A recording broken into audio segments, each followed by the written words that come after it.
আসসালামু আলাইকুম। কুকিং ডায়েরিতে আপনাদের সবাইকে স্বাগতম। আমি আজকে আলু, বেগুন, শুটকি একসাথে চচ্চড়ি করব। এখানে আমি প্রথমে কড়াইতে তেল দিলাম, দিয়ে শুটকিগুলোকে দিয়ে দিলাম। শুটকিগুলোকে আমি গরম পানি দিয়ে খুব ভালোভাবে পরিষ্কার করে ধুয়ে নিয়েছি।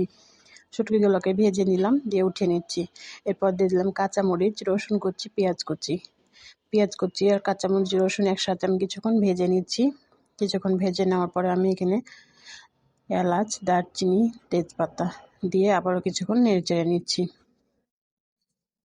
এরপর আমি এখানে দিয়ে দিচ্ছি লবণ, হলুদ গুঁড়া, মরিচ গুঁড়া, জিরে গুঁড়া, ধনিয়া গুঁড়া দিয়ে আদা রসুন বাটা দিয়ে সব ভালোভাবে কষিয়ে নিয়ে কিছুক্ষণ পরে আবার দিয়ে দিলাম টমেটোটা দিয়ে আবারও কিছুক্ষণ কষিয়ে নিচ্ছি। কষানোর পরে আমি এখানে ভেজে রাখা মাছটা দিয়ে দিলাম। এখানে আমি বেগুন এভাবে চিকন করে কেটে নিয়েছি, আলু কেটে নিয়েছি। আলু বেগুনগুলোকে দিয়ে খুব ভালোভাবে সময় নিয়ে আমি এটাকে কষিয়ে নিব। এটা এভাবে রান্না করলে খেতে এত মজা হয়, না খেলে বুঝতে পারবেন না। অবশ্যই একবার বাসায় ট্রাই করবেন। এখানে আমি কষিয়ে নেওয়ার পরে অল্প কিছুটা পানি দিয়ে দিলাম, দিয়ে আমি এটাকে ঢাকনা দিয়ে ঢেকে দিচ্ছি।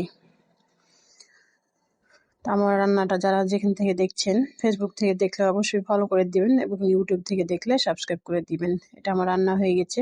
আমি কিছুটা ধনেপাতা দিয়ে নেড়ে চেড়ে উঠিয়ে নিচ্ছি। তো আমার রান্নাটা কেমন হয়েছে অবশ্যই কমেন্ট করবেন। সবাই ভালো থাকেন। আল্লাহ হাফেজ।